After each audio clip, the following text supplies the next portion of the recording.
있습니다. 시작. 이에 비유로 이르시되 무화과 나무와 모든 나무를 보라. 싹이 나면 너희가 보고 여름이 가까운 줄을 자연히 아나니 이와 같이 너희가 이런 일이 일어나는 것을 보거든 하나님의 나라가 가까이 온 줄을 알라. 내가 진실로 너희에게 말하노니 이 세대가 지나가기 전에 모든 일이 다 이루어지리라. 천지는 없어지겠으나 내 말은 없어지지 아니하리라. 너희는 스스로 조심하라. 그렇지 않으면 방탕함과 술 취함과 생활의 은유로 마음이 둔하여지고 뜻밖의 그날이 덕과 같이 너희에게 임하리라. 이날은 온 지구상에 거하는 모든 사람에게 임하리라. 이러므로 너희는 장차 올 이 모든 일을 능히 피하고 인자 앞에 서도록 항상 기도하며 깨어 있으라 하시니라. 예수께서 낮에는 성전에서 가르치시고 밤에는 나가 감람원이라 하는 산에서 쉬시니 이는 백성이 그 말씀을 들으려고 이른 아침에 성전에 나아가더라. 아멘. 자, 따라합니다. 인자 앞에 서도록 깨어 있으라. 인자 앞에 서도록 깨어 있으라. 한 번 더요. 다 같이. 인자 앞에 서도록 깨어 있으라. 인자 앞에 서도록 깨어 있으라. 좋습니다. 오늘 본문에 보니까 너희가 항상 인자 앞에 서서 만날 날을 기다리며 깨어 있으라 하는 말씀이 들어있어서 제목으로 삼아 말씀을 증거하고자 합니다. 어릴 때를 돌아보면은 비록 가난했지만 저희는 바닷가에 나가면 썰물로 물에 빠진 갯벌에서 낙지라든지 조개를 잡는 그런 재미를 가진 적도 있습니다. 저는 기술이 없어 얼마 잡지를 못했지만 우리 집 바로 위에 살았던 영철이라고 하는 아이는 곧잘 잘 잡아서 가져간 봉지에 수북이 넣어가지고 돌아가고는 했습니다. 그때 제가 두 가지를 배웠습니다. 첫 번째, 나이가 무섭더라. 영철이는 저보다 한 살 많았습니다. 그래서 저는 영철이가 갯벌에서 낙지나 조개를 잘 잡는 것이 무슨 특별한 재주라든지 기술이 있어서가 아니라 나보다 나이가 한 살 많아서 그렇구나. 그렇게 어린 마음의 생각을 하고 그때부터 한 살이라도 빨리 더 먹기를 소원하고 기도한 적이 있습니다. 그랬는데 벌써 나이가 지금 60대 중반을 훌쩍 넘어버렸습니다. 두 번째는 욕심을 버려야 한다는 것을 배웠습니다. 갯벌에서 낙지나 조개를 잡다가도 저만치에서 밀물이 들어오는 것을 보면 잡는 것을 중지하고 빨리 물 바깥으로 나가야 합니다. 더 잡으려고 하는 욕심에 빠져서 우물쭈물하는 사이에 그만 빠른 속도로 들어오는 밀물에 잡혀서 나가지 못하게 됩니다. 빠른 경우에 밀물의 속도는 거의 12마일로 달려온다고 하니까 사람이 아무리 빠른 걸음으로 달리려고 해도 빠져나올 수가 없답니다. 사람이 빨리 달린다고 하더라도 시속 3.8마일밖에 안 되는데 약 12마일로 달려오는 그 물살을 헤쳐나가기가 어렵다는 거죠. 그래서 어느 정도 잡았다고 생각을 하고 밀물이 들어오는 것이 좀 보인다 그러면 빨리 나가는 것이 지혜로운. 그런데 조금 더 잡겠다고 욕심부리면서 그 자리에서 서 있는 동안에 어느새 자기는 바닷물에 갇혀버리게 된다는 겁니다. 여하간 우리에게 욕심이 문제입니다. 성도 여러분, 신앙생활 하는 동안에 욕심을 버리고 또 죽여야 한다고 하는 사실 마음판에 새길 수 있는 오늘이 되기를 간절히 소원합니다. 네. 자, 29절부터 31절 말씀 보겠습니다. 이에 비유로 이르시되 예수님이 제자들에게만 특별히 말씀을 깊이 알려주시려고 할 때 비유를 사용하셨습니다. 비유로 이르시되 무화과 나무와 모든 나무를 보라. 싹이 나면 너희가 보고 여름이 가까운 줄을 자연히 아나니 31절입니다. 이와 같이 너희가 이런 일이 일어나는 것을 보거든 하나님의 나라가 가까이 온 줄을 알라. 자, 우리가 대하고 있는 말씀은 29절로부터 마지막 38절까지인데 29절에 무화과 나무와 모든 나무를 보라 하는 명령형의 동사가 사용되고 있습니다. 또 34절에도 보면 예수님께서 제자들에게 명령하신 말씀이 나옵니다. 너희는 스스로 조심하라. 그리고 세 번째는 36절인데요. 인자 앞에 서도록 항상 기도하며 깨어있으라. 이렇게 세 가지 명령형 동사가 나오고 있습니다. 이런 말씀들을 중심으로 해서 오늘 본문을 세 파트로 분류해서 하나하나 주님이 원하시는 깊은 교훈의 말씀을 나눌 때에 우리에게 은혜가 넘치게 될 줄로 믿습니다. 아멘. 자, 먼저 무화과 나무와 그 모든 나무를 보라라고 하는 29절 말씀을 중심으로 해서 29절, 30절, 31절 말씀을 살펴보고자 합니다. 이에 비유로 이르시되 무화과 나무와 모든 나무를 보라. 어디에 예수님의 말씀의 핵심이 있는지 잘 잡아내셔야 됩니다. 싹이 나면 너희가 보고 여름이 가까운 줄을 자연히 아나니 이와 같이 너희가 이런 일이 일어나는 것을 보거든 하나님의 나라가 가까이 온 줄을 알라. 제가 지금 방금 읽어드린 이 구절의 말씀은 종말론에 빠진 사람들이 제일 좋아하는 구절이라고 합니다. 그들은 예수님께서 종말에 대해 가르치시다가 무화과 나무와 모든 나무를 보라. 싹이 나면 너희가 보고 여름이 가까운 줄을 자연히 안다고 하시지 않았느냐 이렇게 언급하면서 싹이 나면 여름이 가깝다고 하는 것이 무슨 뜻이냐. 구약 성경에서 무화과 나무는 이스라엘을 상징하는 나무이기 때문에 이스라엘의 어떤 사건이나 상황의 변화가 감지되면 그것이 가장 확실한 종말의 징조가 된다고 생각하는 겁니다. 거기에다가 한술 더 떠서 싹이 나면 여름이 가까운 줄을 자연히 안다고 하셨으니까 옳지.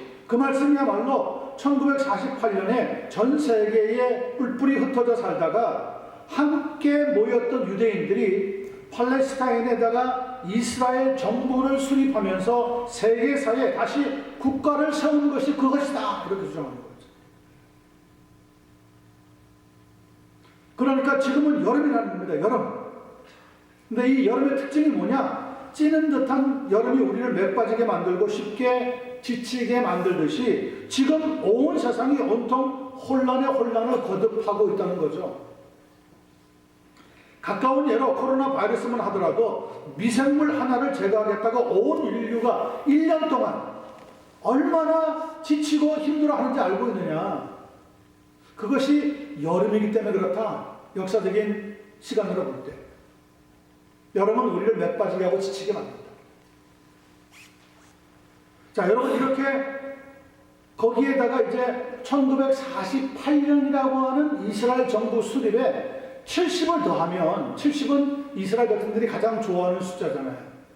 그리고 이스라엘이 포로로 잡혀갔던 기간이 70이니까 거기에서 풀려났던 기간으로 생각을 하면서 1948년에다가 70년을 더하면 2018년이 되는데 그러면 맞다. 2018년이 세상의 좀 마지막이다. 이렇게 계산을 해버리는 겁니다. 이렇게 시간으로 계산하려고 하는 사람들을 우리는 쉽게 뭐라고 부르느냐? 세대주의라고 부릅니다. 세대주의. 이들의 주장은 다소 극단적이기 때문에 문제에 문제를 낳고요. 사회를 어지럽게 만드는 경향이 있습니다. 예를 들면 지금 코비드19 때문에 백신 접종을 하고 있는데 그걸 맞으면 그 백신 속에 아주 작은 눈에 보이지도 않는 세밀한 입자로 된 바이오 센서가 주입되어서 개인의 생체 정보를 다 흡수할 수 있게 만들어 버리기 때문에 그것이 바로 666이라는 거예요. 그래서 백신을 맞으면 안 된다고 다소 황당무계한 주장을 하는 사람들이 있습니다, 주변에. 그런데 그 말을 희한하게 또 믿는 사람들이 있어요.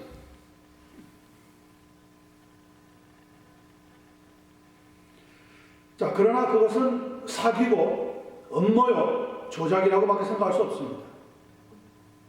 예수님의 말씀의 핵심은 무화과 나무가 이스라엘을 상징한다. 그러니 2018년이 이 지구상에 종말이 들어닥친다 하는 그런 의미의 말씀을 주고 있는 것이 아니라는 데 있다는 거죠.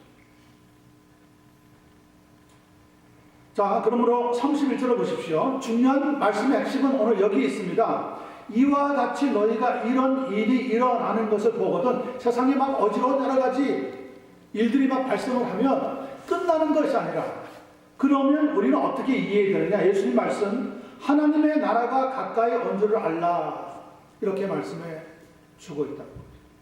세상이 어지럽고 이런 것들이 무슨 뭐 종말의 징조로서 우리가 조심을 해야 되고 무슨 바이오 센서가 들어가서 우리의 몸의 생체 정보를 막 끄집어내고 이런 어떤 마귀의 장난이 아니라 그런 음모와 사기와 같은 일들이 일어나는 것이 아니라 그렇게 겁주지 말라는 겁니다. 그렇게 공포스럽게 만들지 말라는 거예요. 예수님은 중요한 핵심이 뭐냐? 그런 일이 일어날 때 우리가 잊어버리지 말아야 되는 것은 하나님의 나라가 동시에 오고 있다고 하는 사실을 깨달은 아멘. 무화과 나무, 포도나무, 복숭아나무, 사과나무 같은 그런 나무가 오늘 본문의 핵심이 아니라는 겁니다. 예수님이 무슨 과일 장사도 아니고 무슨 그것 때문에 무슨 나무에다 자꾸 초점을 맞추느냐는 거예요.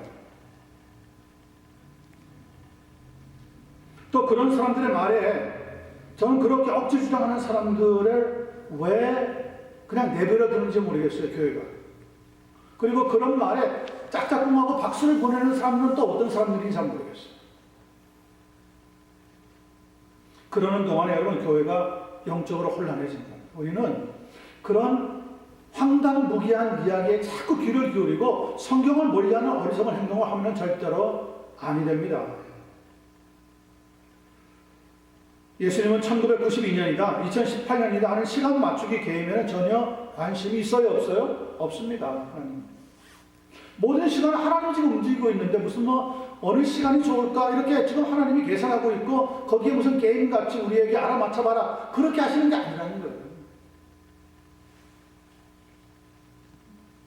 사도행전 1장 6절을 보면 예수님께서 다시 살아나신 다음에 이 땅에서 40일을 더 계시고 하늘로 승천하시려고 할 때 제자들의 질문을 받게 됩니다. 제자들이 뭐라고 물어봤는지 아세요?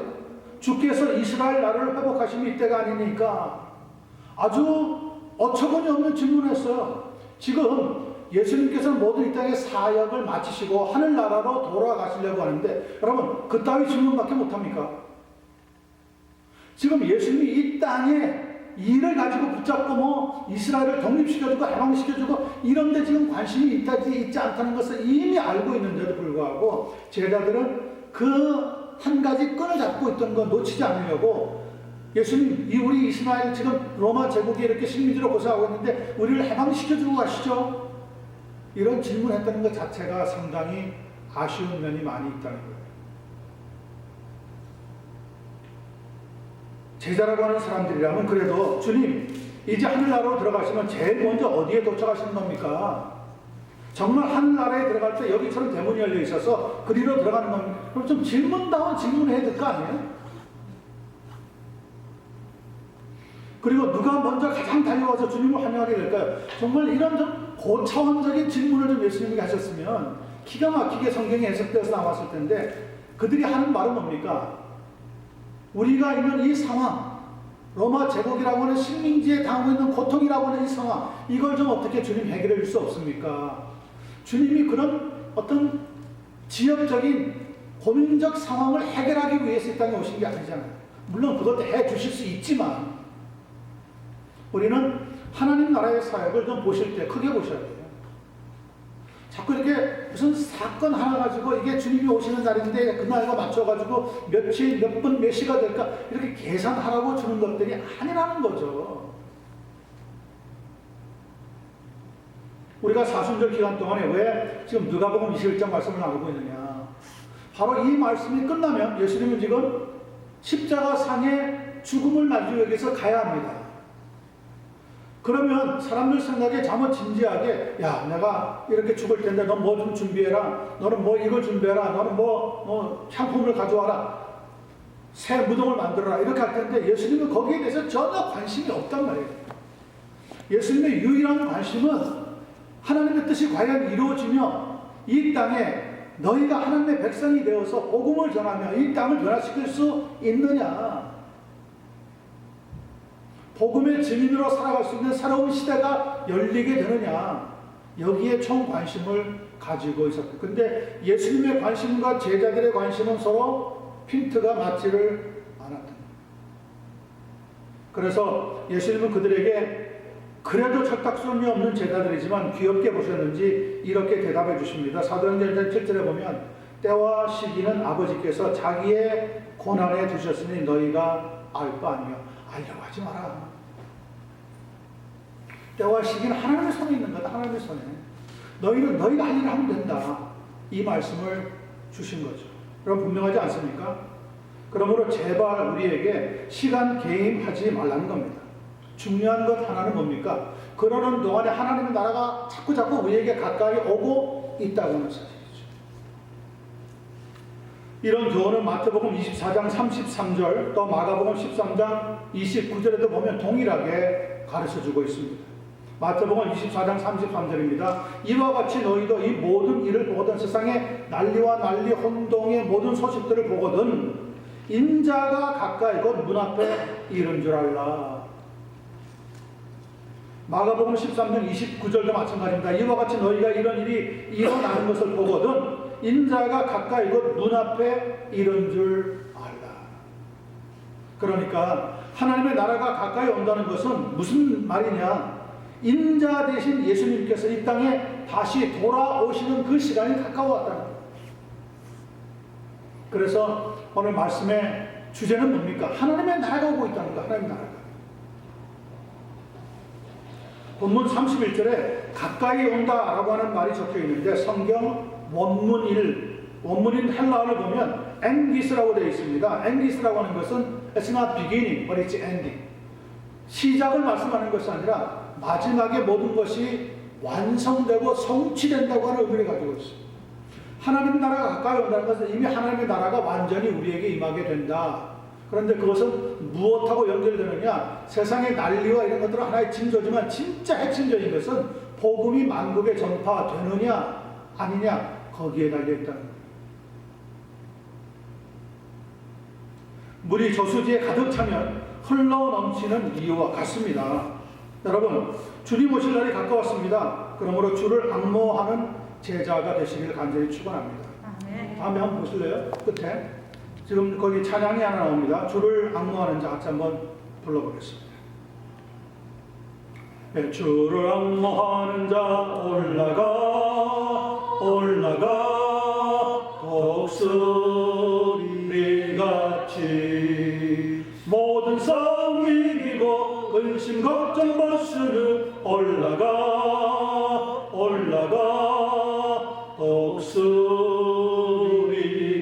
독수리같이 모든 싸움 이기고 근심 걱정 벗으니 올라가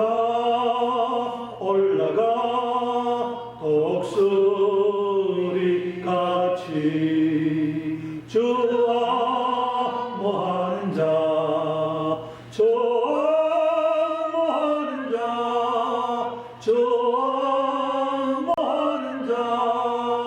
늘 강건하리라. 누가 강건하다고요? 세상의 근심 걱정에 막 사로잡히고 주님이 언제 오시려나 세상의 종말의 징조는 이렇게 안절부절하는 사람들이 아니라 주를 앙모하는 자는 강건함을 얻는다는 거예요. 아멘. 이런저런 말에 혹하여서 이상한 길로 들어가지 마시고 세상이 제 아무리 어렵고 힘들다고 하더라도 여러분 정신줄 놓지 않게 되기를 바랍니다. 아멘. 그리고 혹 정신줄 놓더라도 말씀의 줄을 놓지 않게 되기를 여러분과 제게 되길 예수님의 이름으로 간절히 축원합니다. 아멘. 자, 두 번째 32절부터 35절 봅니다. 내가 진실로 너희에게 말하노니 이 세대가 지나가기 전에는 모든 일이 다 이루어지리라. 천지는 없어지겠으나 내 말은 없어지지 아니하리라. 그리고 34절 5절입니다. 너희는 스스로 뭐하라고요? 조심하라. 두 번째 예수님이 우리에게 주고 있는 명령입니다. 첫 번째는 뭐라고 했습니까? 무화과 나무와 모든 나무를 보라. 보고 나서 무슨 이파리가 생겼다, 열매가 맺는다, 무슨 과일나무도 아니다, 이런 이상한 소리 하지 말고 그런 걸 볼 때 지금 무엇이 오고 있다는 것을 깨달으라. 하나님의 나라가 가까이 오고 있다고 하는 좀 영적인 의미를 붙잡으라 하는 말씀이었어요. 두 번째 명령어는 너희는 스스로 조심하라는 거예요. 너희가 누굽니까? 믿는 사람이에요. 다른 사람이 조심하는 게 아니라 우리가 조심하라는 거예요. 우리가. 세상에서는 거짓, 난리, 유머, 뭐 소문이 막 퍼지겠지만 조심하라. 그거 듣지 말라는 거예요. 그런 거.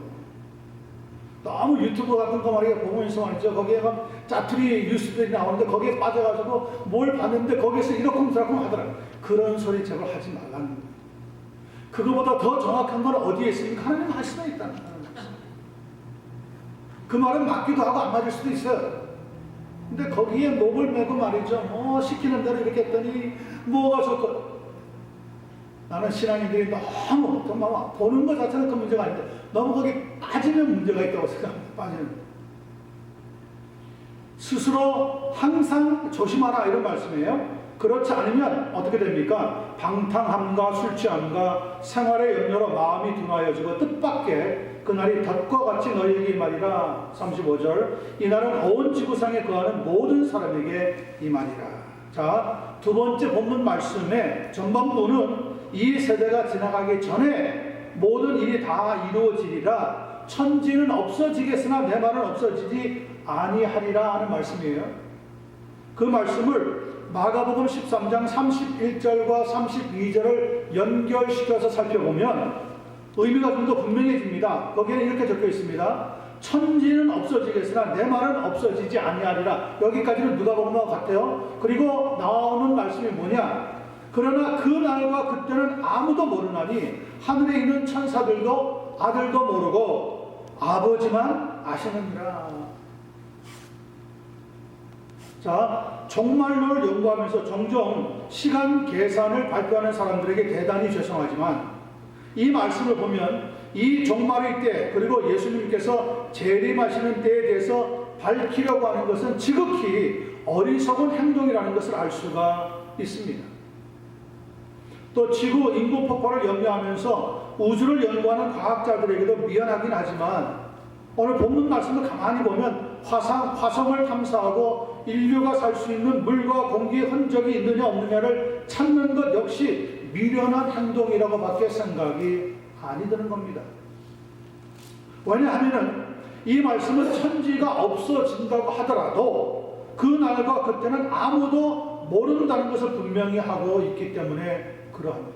아무도 모른대요. 그러니 계산하는 것은 잘못된 거예요. 잘못된 거. 방법이 틀린 거예요. 더더욱 중요한 것은 오늘 34절이죠. 너희는 스스로 조심하라는 거예요. 다른 사람에게 주의시켜 주려고 하지도 말고 다른 사람에게 어쩌고저쩌고 내가 스스로 조심을 해야 된다. 그러니까 문제의 핵심은 나에게 다른 사람한테 이렇고 저렇고 하지 말고 내가 나를 스스로 조심시키고 살펴봐야 한다. 이것이 오늘 본문 두 번째의 핵심으로 우리 모두에게 주고 있는 영적인 교훈입니다. 스스로 항상 그리고 삼가 조심해야 된다. 내 스스로 어쩌다 한 번이 아니라 항상 그리고 그냥 생각날 때 하는 것이 아니라 삼가 조심하고 또 조심을 해야 한다. 그렇지 않으면 내 자신이 덫에 걸리고 만다는 경고를 주고 있습니다. 여러분, 야생동물들의 불행은 무엇입니까? 덫입니다. 덫. 아무리 날고기는 산짐승이나 들짐승이라고 하더라도 사람이 넣은 덫에 거기에 잡히면 그날로 끝입니다. 신앙인에게 덫은 무엇입니까? 신앙인에게 덫은 나태와 방심과 교만입니다. 오늘 34절에 이렇게 말씀하고 있습니다. 너희는 스스로 조심하라. 그렇지 않으면 방탕함과 술 취함과 생활의 염려로 마음이 둔하여지고 뜻밖의 그날이 덫과 같이 너희에게 임하리라. 이 날은 온 지구상에 거하는 모든 사람에게 임하리라. 어떤 때에 뜻밖의 덫에 걸리게 된다고 했습니까? 마음이 둔하여질 때. Your heart will be weighed down. 우리의 마음이 정상적이 아니라 갑자기 툭 떨어져 버리는 거예요. 심각한 중증인 병을 알아버리는 거예요. 영적으로. 그럴 때 우리는 덫에 걸린 짐승과 같은 모습이 되어버리게 되는 거예요. 꼼짝달짝 못한다는 거예요. 그렇게 됩니다. 힘을 내고 싶어도 힘을 얻을 수가 없다는 겁니다. 무엇으로 인해서 그리 된다고요? 오늘 성경에 보니까 방탕함과 술 취함과 생활의 염려. 잊어버리면 안 됩니다. 방탕함과 술 취함과 생활에 덫에 걸리는 것 같이 되어버린다. 그러면 우리의 마음이 어떻게 된다고요? 둔하여지. 똑똑해지지 않는 거죠. 밝아지지 않는 겁니다. 그 어려운 홍수 심판에서 벗어났던 의인 노아도 그 후에 살아남아서 포도 농사를 잘해가지고 얻었던 그 포도주를 잠깐 동안에 취하도록 마시고는 어떻게 됐습니까? 자기 방에 들어가서 옷을 다 벗고 자기 아들들에게 보여주는 수치를 겪게 되었습니다. 잠깐의 방심이 그 의인 노아를 실수하고 넘어지게 만들어 버렸다는 거예요. 뭐가 둔해진 거죠? 마음이 둔해져 버렸어요. 마음이 둔하면 안 되는 이유가 바로 거기에 기록되어 있습니다.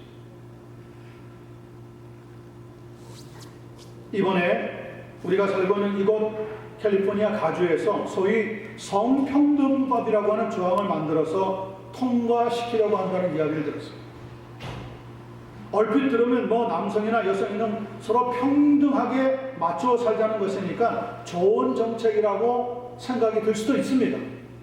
그런데 그 속을 들여다보면 이것은 동성 결혼보다 더 심각한 문제를 낳는 아주 악한 정책입니다.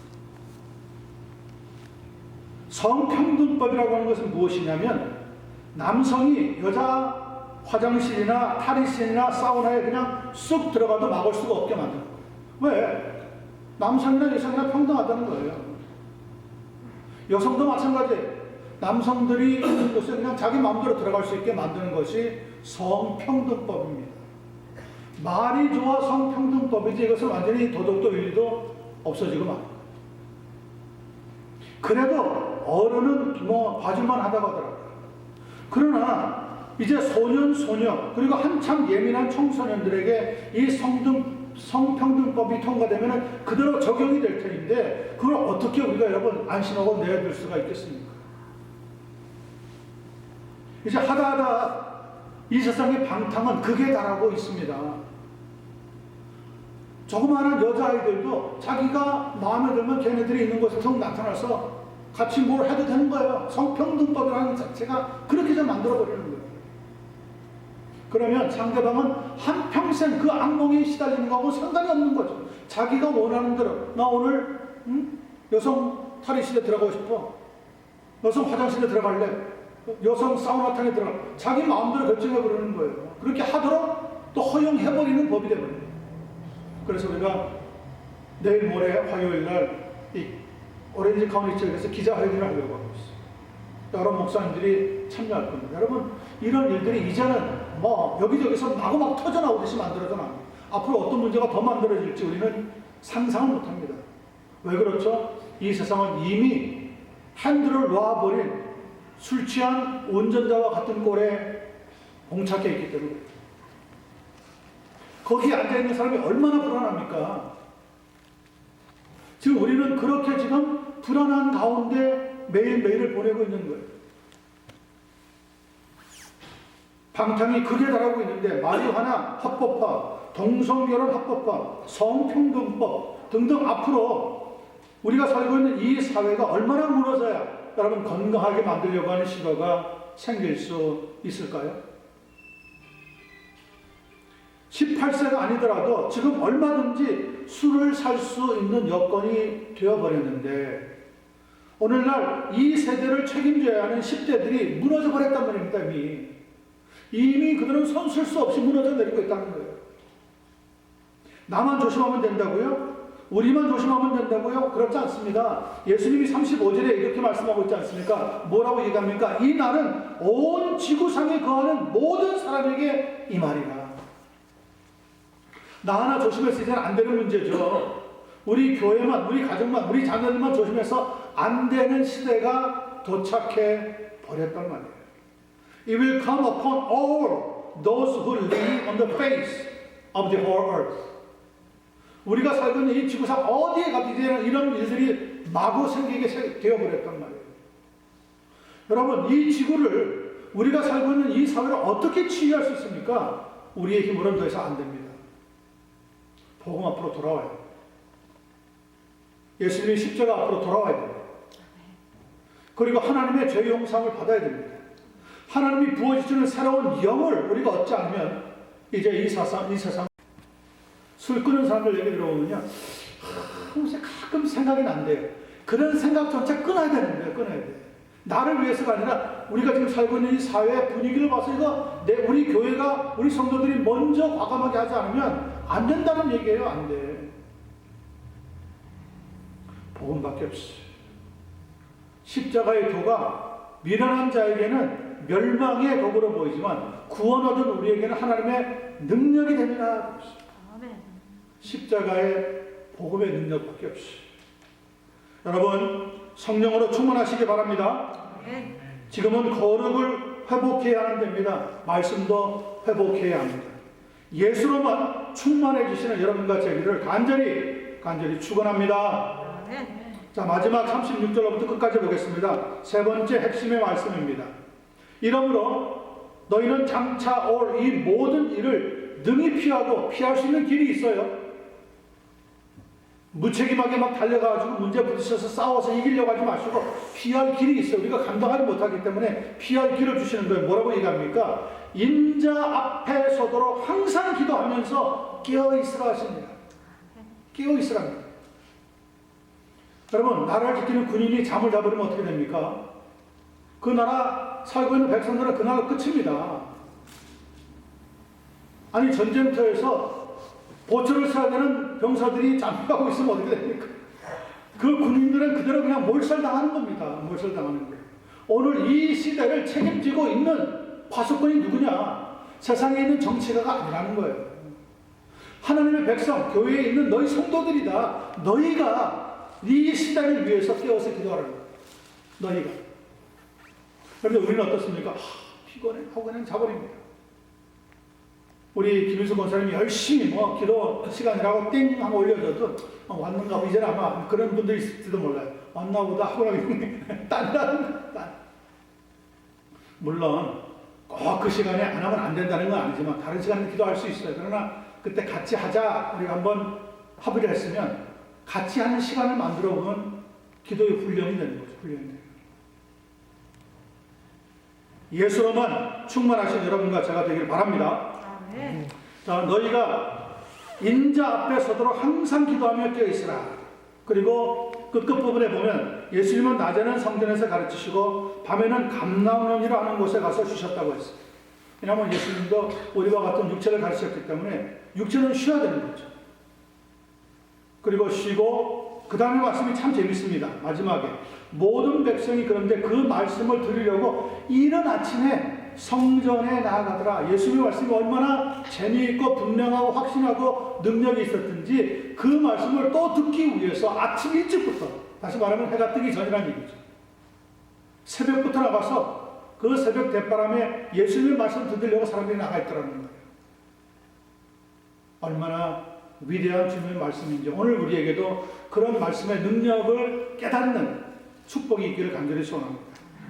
자, 깨어있지 못한 어느 군인의 이야기가 하나 있습니다. 들어보세요.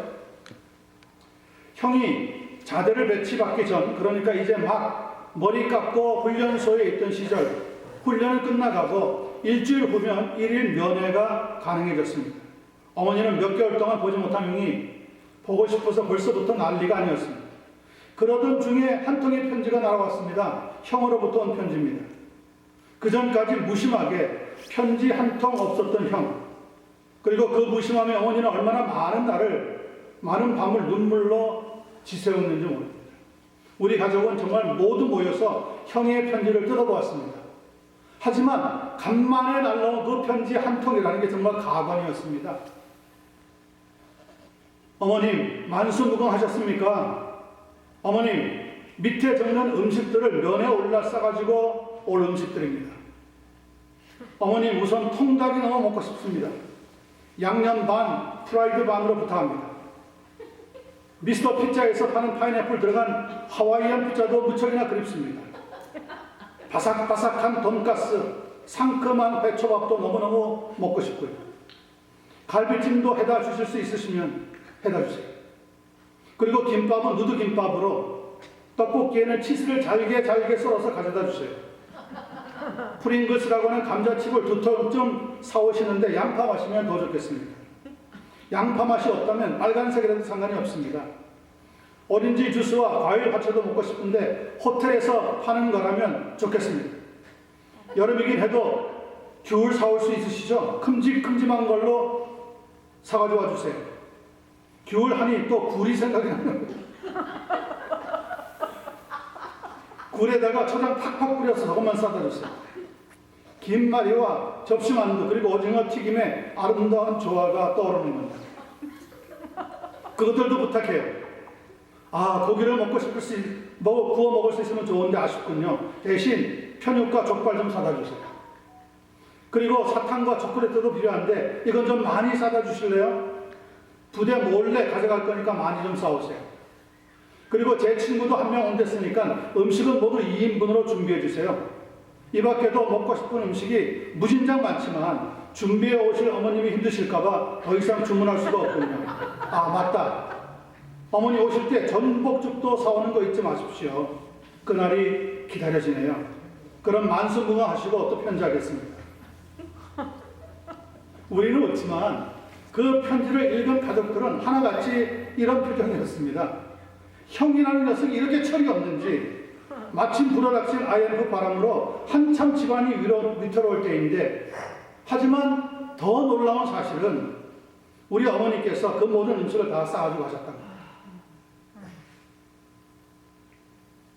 그리고 지금의 안 사실이지만 그때 우리 집이 무척이나 어려워서 어머님은 돈을 꿔서까지 그 음식들을 마련해 갔다고 합니다. 아마 내가 그랬어도 똑같이 해주셨겠지만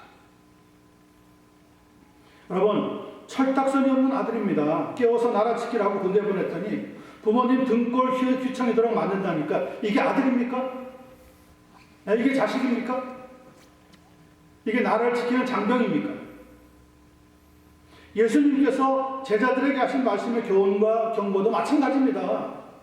이 시대를 지킬 수 있는 깨어있는 기도의 일꾼들 되라고 하는데 우리는 세상 사람들하고 별반 다른 게 없습니다.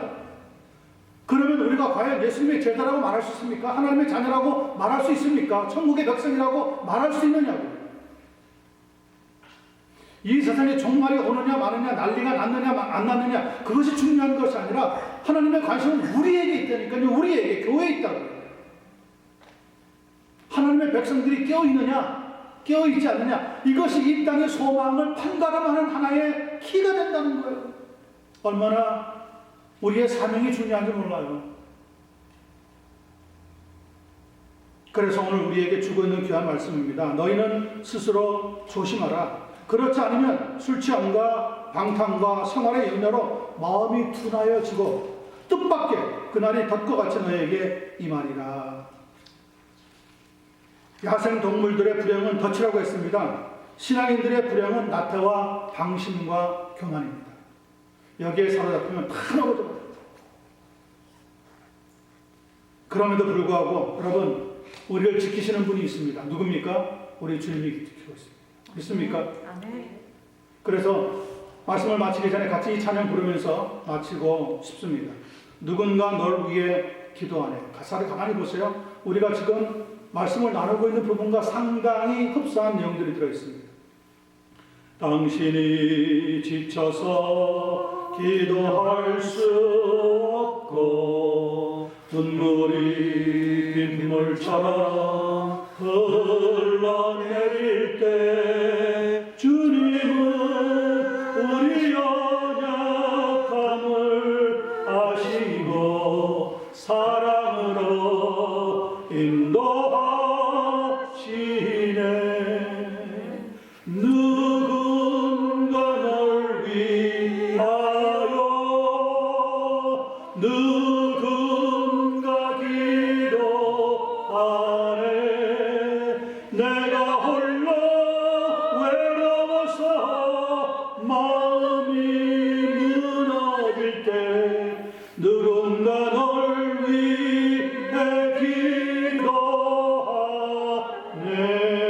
기도하네. 마음이 둔해진다는 게 뭔지 아세요? 우리의 마음이 무너진다는 거예요. 왜 무너집니까? 기댈 데가 없으니까 무너지는 거잖아요. 우리 주님에게 소망을 두지 않으면, 우리 하나님을 의지하지 않으면, 우리 성령님을 우리의 도움으로 삼지 않으면 우리의 마음은 무너진다니까요. 이 마음이 둔해진다고요. 그러면 우리는 어떻게 됩니까? 불행에 빠져요. 마치 덫에 걸린 동물들처럼. 예수님은 사순절 기간 동안 십자가의 골고다 길을 홀로 걸어가셨습니다. 그리고 제자들에게 들려주신 부탁의 말씀. 너희는 인자 앞에 항상 서도록 깨어서 기도하라. 깨어 있기를 준비하라. 이 세상에 아무리 요란스럽고 대단한 일이 발생을 해도 하나님은 누구를 붙잡기를 원하느냐? 여러분과 저를 붙잡기를 원하신답니다. Your heart will be weighed down. 우리의 마음이 둔해진답니다. 무엇으로 인하여? 말씀드린 것처럼 나태와 방심과 교만, 이것이 우리 마음속에 들어오면 우리를 무너뜨립니다. 그럴지라도 오늘 우리가 불렀던 찬양처럼 그럴지라도 누군가 널 위해 기도하고 있다는 말씀, 예수님 하나님 우편에서 여러분과 저를 위해서 기도하고 있다고 하는 이 말씀만 잊지 않고 붙잡으면 저는 분명히 다시 일어서게 될 줄로 믿습니다. 회복되게 될 줄로 믿습니다. 주님 다시 오실 날을 기다리게 될 줄로 믿습니다. 그런 귀한 마음과 그런 귀한 결정으로 이 절을 나가면서 하나님 앞에 다시 우리의 마음을 헌신할 수 있는 시간 되기를 간절히 축원합니다. 우리 하나님